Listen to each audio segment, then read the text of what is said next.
na parang ano ba yun, o inuman under attack. Pero dapat talaga natin pansinin, katulad ng sinabi ni Pastor Jim, na ang simbahan talaga ay inaatake na ng kaaway ngayon. Bago po ako magsimula, ipapabasa ko muna sa inyo ang verses na. Sabi sa Acts chapter 20 verse 28. Ayan. Sige po. Anyway, so sino nakakakilala kay Paul? Sa kwento ni Paul, sino nakakakilala? Amen. Taas po ang kamay na nakakilala kay Paul. So sa mga hindi po nakakilala kay Paul, ayan, so sa mga hindi nakakilala kay Paul, si Paul po yung kinain ng malaking isda. Tama po ba? Ha? Kasi ayaw na pumunta sa Nineveh. Tama, di ba? Alam, mali yata ako na. So, hindi po yan. So, si Paul po, sa New Testament po natin siya nabasa. So, si Paul po ay isang, nakilala siya bilang Saul. Unang pangalan niya, Saul. Tapos, si Paul po ay isang mamamatay tao. Si Paul po ang naglilid para patayin ang mga disciple na nagbabahagi na ang Panginoong Hesus ang tagapagligtas. And then, nagkaroon ng magandang plano sa kanya ang Panginoon. Sabi din ng Panginoon na ikaw ang magpapakilala sa akin sa buong mundo. Dahil doon, nabulag siya, muli siya nakakita. Then nag-start na yung journey niya, pag-mission niya. Nagkaroon siya ng 2 mission journey. Ang plano ng Panginoon sa kanya ay mag-mission at magkaroon ng mga maraming simbahan, maraming makakakilala sa Panginoon sa bawat bayan, sa bawat bansa. Pero nang ginawa ni Paul sa 2 journey niya sa pag-mission. And bago siya matapos sa pag-mission niya, yung mga leader sa Ephesus na pinuntahan niya, pinag-minute niya, yung mga leader doon ay tinawag niya para kausapin. At yun yung sinabi niya sa Acts 20, chapter 20, verse 28. Okay na po ba? Okay na po yung PowerPoint? Ayun. Ang sabi doon po, pabasa naman po. Sige po, sabay-sabay. 1, 2, 3, go!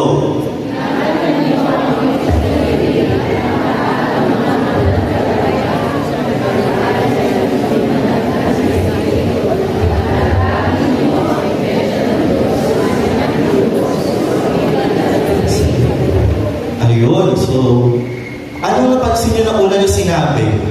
Sabi niya doon, ingatan natin o ingatan ninyo ang inyong sarili.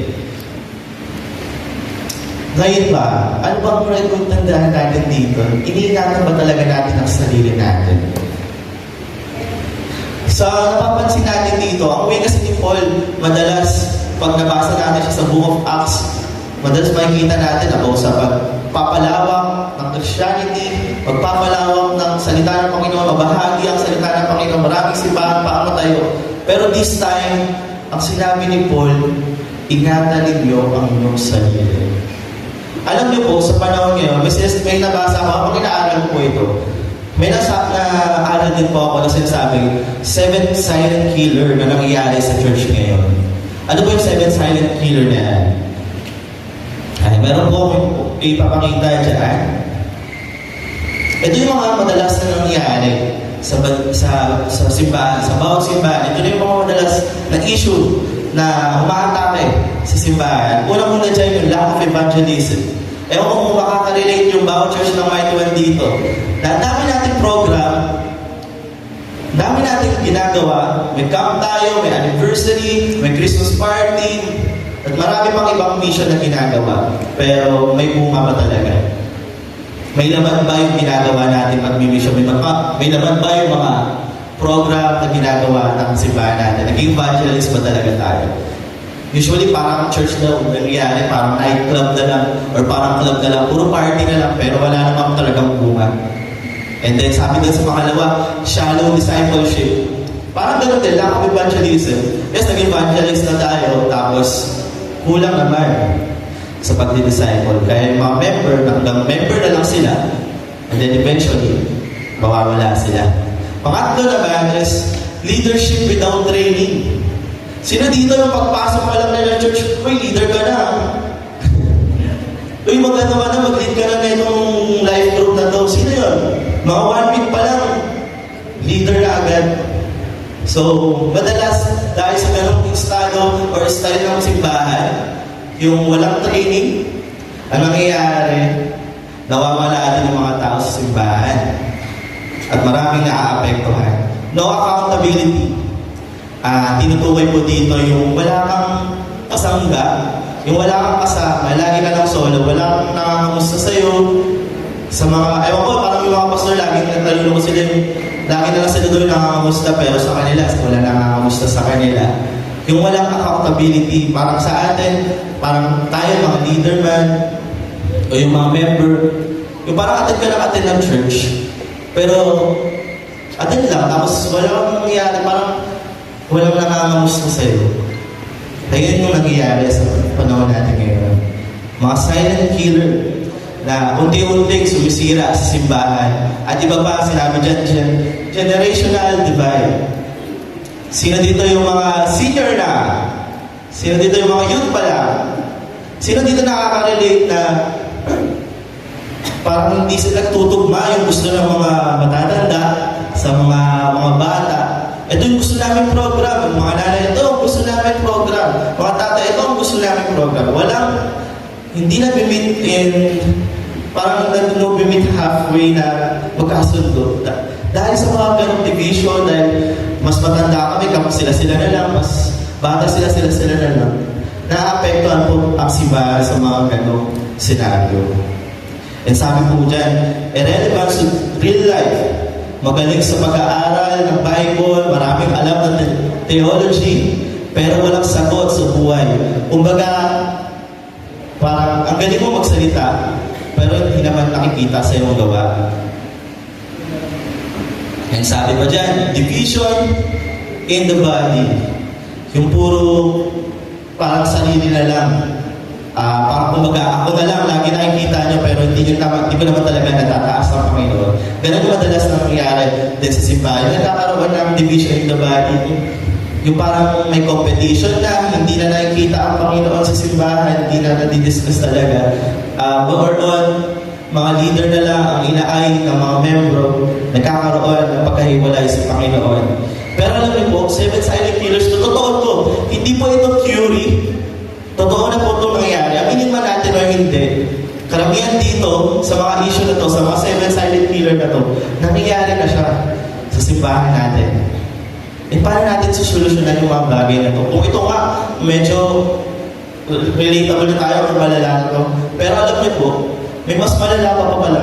May mas malala pa pala issue na nangyayari sa simbahan. E alam niyo po yun, yung mga leader ng simbahan, madalas yung mga pastor or leader ng simbahan ay nasasangkot sa mga issue patungkol sa pera, sa sex, at sa power. Madalas, dahil sa pera-pera na lang, may mga issue patungkol sa mga pornography or sex man yan, scandal man yan.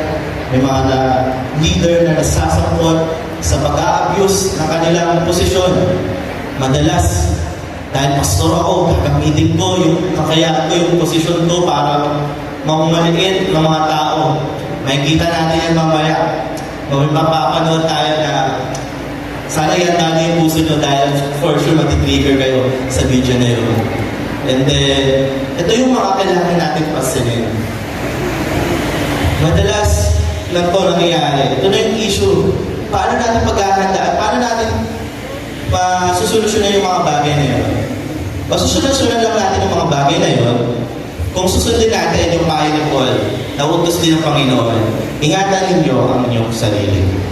Kaya sinasabi niya, ito yung unang sinabi ni Paul, kasi sinasabi niya na ingatan niyo yung inyong sarili. Bakit nga ba? Kasi hindi mo maingatan yung community mo, yung member mo, hindi mo maingatan kung yung sarili mo nga, hindi mo maingatan. Tama po ba? Amen po ba? Ang gising pa po ba? Amen. So magsimula na tayo. Keep watch over yourself. Sa kwento ni Paul, makikita natin kung paano talaga niya mismo iningatan yung kanyang sarili sa pamamagitan ng 4 na aspeto. Una, makikita natin dyan yung ginawa ni Paul. Parang ito yung, sa kwento kasi dito sa chapter 20, parang nagtitestimony siya.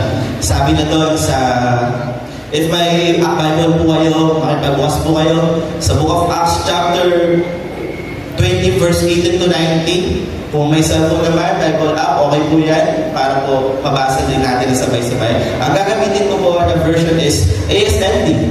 So, pwede niyo po ako sabayan sa pagbabasa. Sabi niya doon sa verse 18 to 19, alam ninyo kung paano ako nabuhay noong kasama pa ninyo ako. Mula nang dumating ako sa lalawigan ng Asya, naglingkod ako sa Panginoon na may pagkumbabaan at pagluha. Maraming kahirapan ang tiniis ko dahil sa masamang balak ng mga Hudyo laban sa amin. Dito, sa part na to, makikita natin yung personal transparency and resilience ng Panginoon. Ni Paul, Panginoon ulit. Ni Paul, makikita natin yung personal transparency niya. Na, if familiar talaga kayo sa kwento ni Paul, if nabasa na kasi yung kwento ni Paul, kung hindi nyo pa man nabasa, encourage ko po kayo na basahin nyo. Sobrang ganda po talaga. Marami kayong matututunan. Sa kwento ni Paul, very transparent siya. Kung ano yung binabahagi niya sa mga tao, sa habang nag-mission siya, kung ano yung binabahagi niya, hindi nyo ina-apply na sa buhay niya. So, sobrang linaw. Yung katangian ni Paul, para siyang open book. Hindi niya nililihim yung mga kanyang mamumuhay.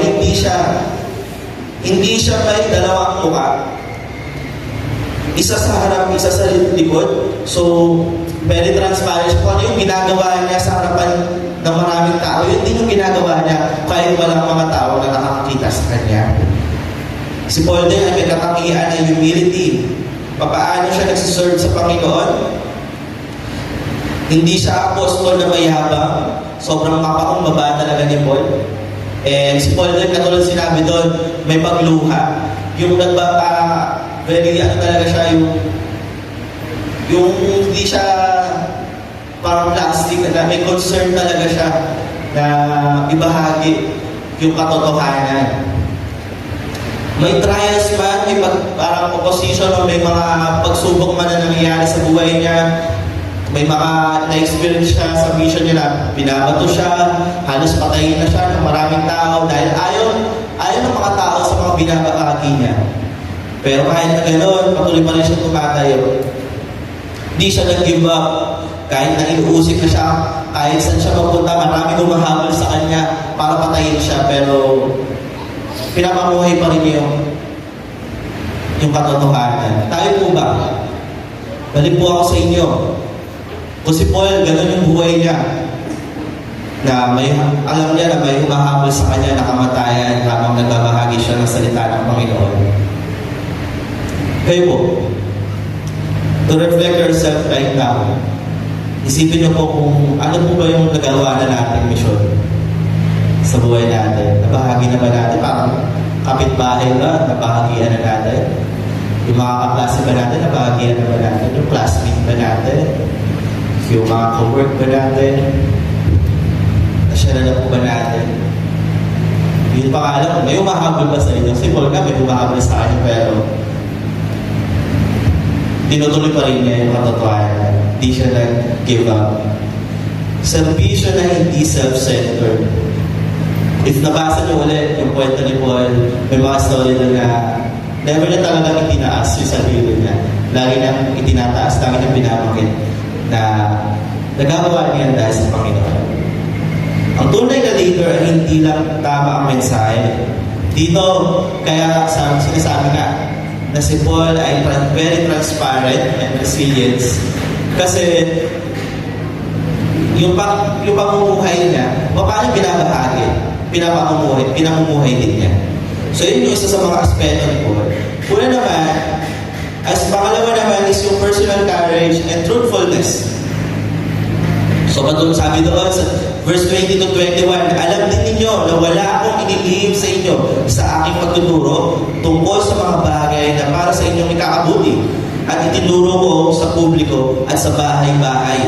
Pinaalalahanan ko ang mga Hudyo at mga hindi Hudyo na kailangan nilang magsisi sa kanilang mga kasalanan at magbalik loob sa Diyos at sumampalataya sa ating Panginoong Hesus. So ano mga ginawa ba ni Paul? Ano mga ginawa ni Paul Paul sa panahon na to, gusto ko makita natin yung mga bagay niya.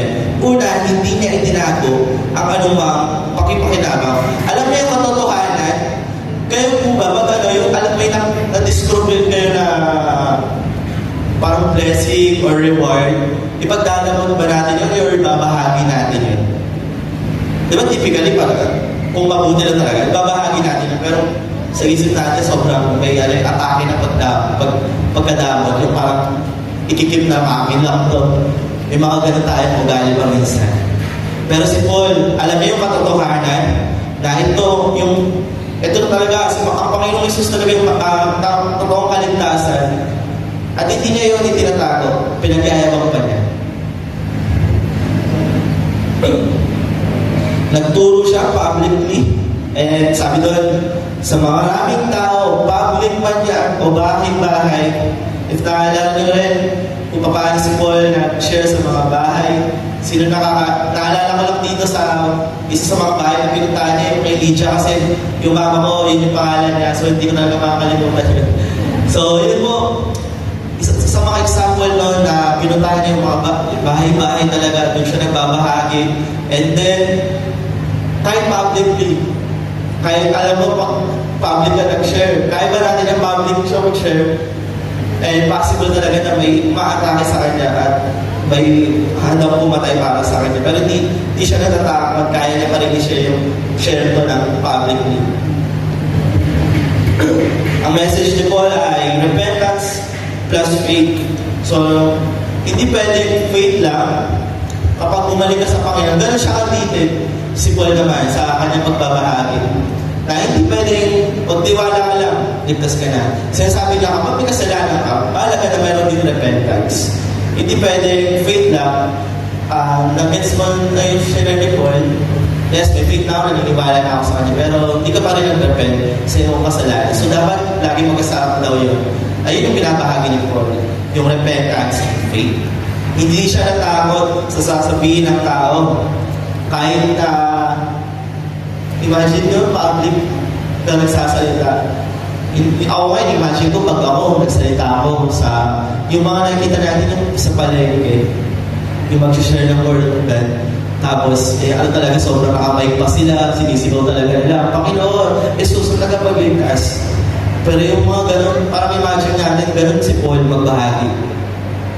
Pero siya, hindi niya iniisip kung ano yung sasabihin ng tao, iniisip niya yung gagawin ng Panginoon para sa mga tao nandito. At yun yung pangalawang aspeto na pinakita ni Paul dito sa kanyang testimony, yung personal courage and truthfulness. Sa pangatlo naman, sabi niya doon, meron siyang personal conviction and fearlessness. Totoo makikita natin na wala talagang takot si Paul sa pagbabahagi. Malalaman natin yan sa verse 22 to 24. Ngayon, pupunta ako sa Jerusalem dahil ito ang utos ng Banal na Espiritu sa akin. Hindi ko alam kung ano ang mangyayari sa akin doon. Ang alam ko lang, kahit sa lungsod ako pumunta, pinapaalalahanan ako ng Banal na Espiritu na bilangguan ang pag-uusig at pag-uusig ang naghihintay sa akin.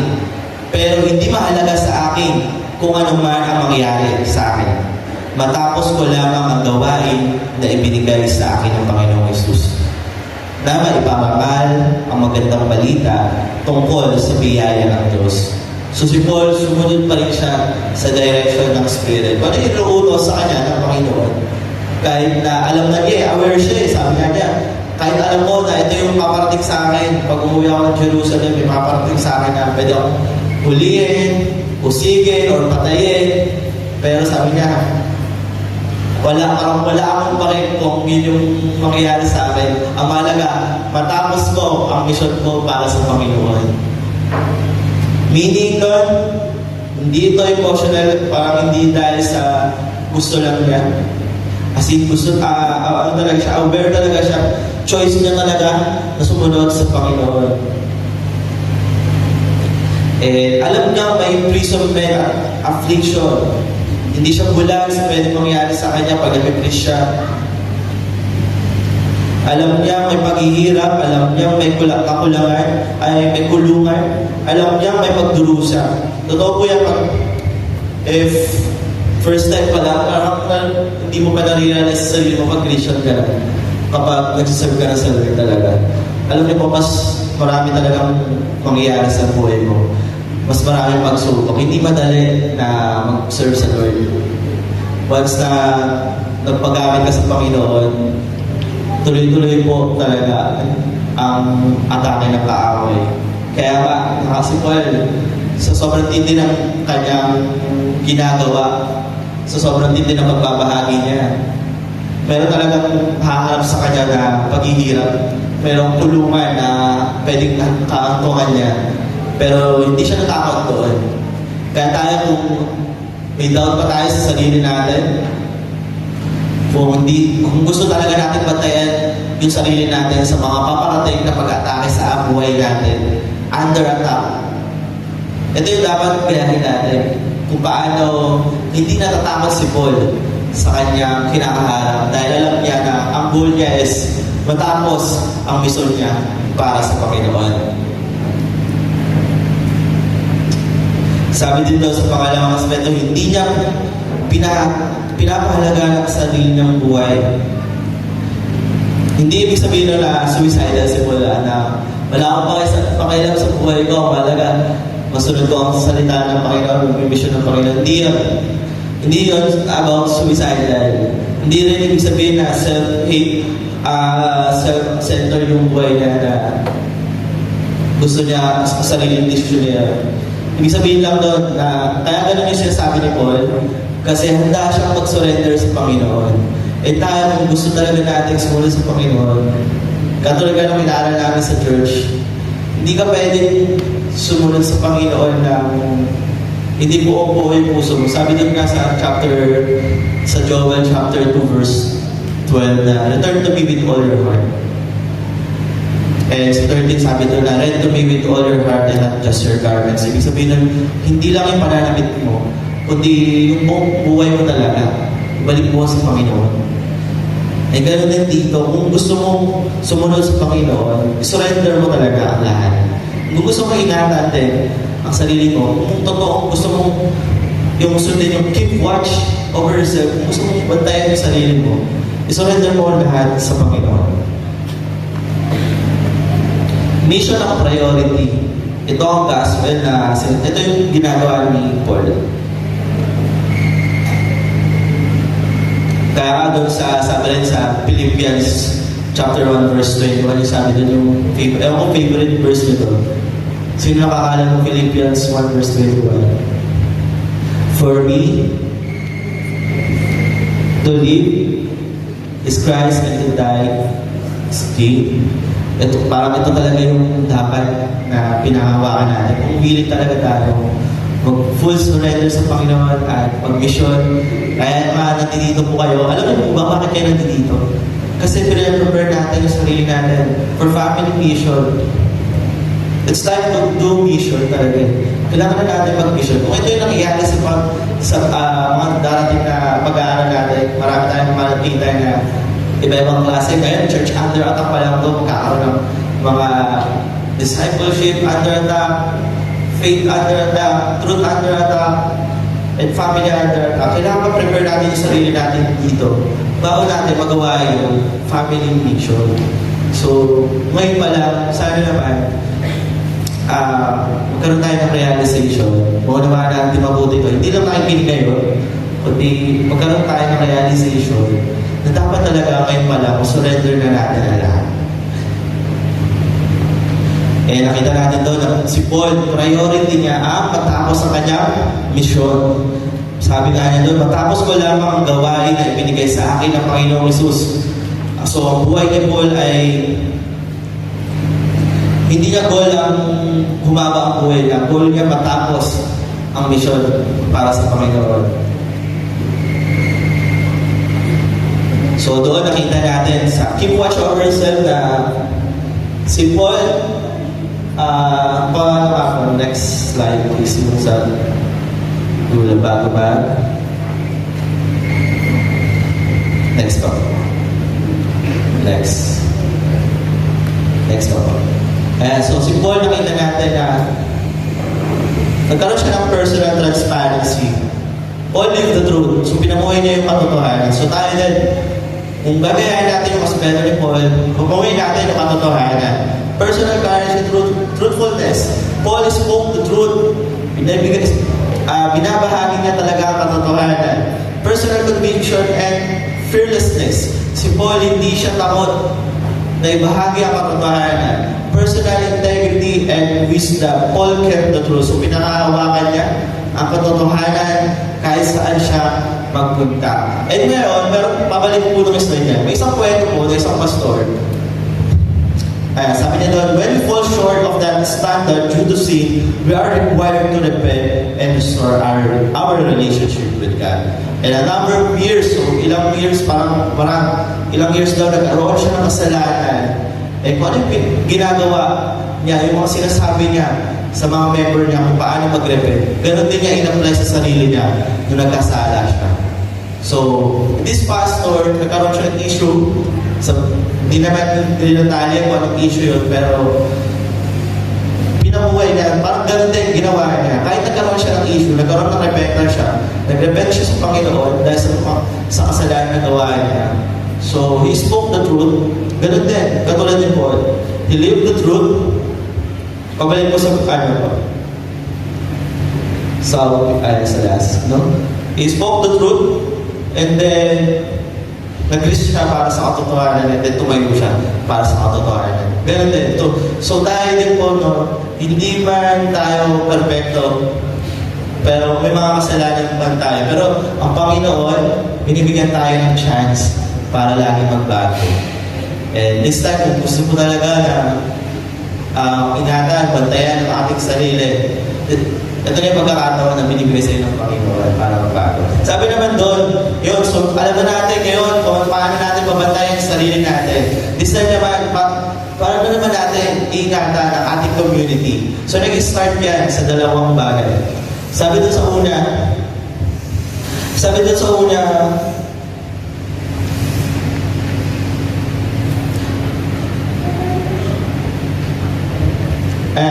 keep watch over your community pa next po. So babasahin mo muna po para sa inyo yung verse na yan. Sabi doon sa verse 28, ingatan ninyo ang iyong sarili at ang lahat ng mga mananampalataya. Pinababantayan sa inyo ng banal na Espiritu. So pangalagaan ninyo ang Iglesia ng Diyos na kanyang tinubos sa pamamagitan ng sariling dugo. Verse 29, sapagkat alam kong pagkaalis ko, may mga tagapagturo riyan na katulad ng mga lobo na papasok sa inyo at sisira sa inyong grupo. Darating din ang panahon na may magtuturo ng kasinungalingan mula at mismo sa inyong grupo at ililigaw nila ang mga tagasunod ni Jesus para silang ang kanilang sundin. Kaya mag-ingat kayo at alalahanin ninyo sa loob ng 3 taon, walang tigil kayong pinapaalalahanan araw at gabi na may pagluwa. At ngayon, ipinagkatiwala ko kayo sa Diyos at sa Kanyang salita na tungkol sa Kanyang biyaya, makapagpapatibay ito sa inyong pananampalataya at makapagbibigay ng lahat ng pagpapalang inilaan ng Diyos para sa lahat ng taong itinuring niya sa Kanya. So meron dalawang bagay na sobrang halaga na kailangan natin bigyan pansin sa sinasabi ni Paul. Una, yung pagbababala, yung external threat na possible na may dumating. Kapag ang isang leader nga, sabi ni Paul, pag alis ko, sigurado may darating sa simbahan na magbabahagi sa atin ng maling katuruan at pwedeng ikaligaw natin. Kaya ingatan natin ang ating community, ang ating membro, na maiwasan ang mga ganong bagay. Ito ang tumutukoy sa mga bulaang guro na magtuturo ng mga maling aral, paniniwala nila ang mga tao sa kanilang kasinungalingan na magbumukhang tama ang resulta. Dahil dito, sa mga maling katuruan na mangyayari sa simbahan, yung maling doktrina na binabahagi sa simbahan, naging issue dito dahil sa mga ganong problema ay pagkaalis ng mga membro, pagkawala ng mga membro.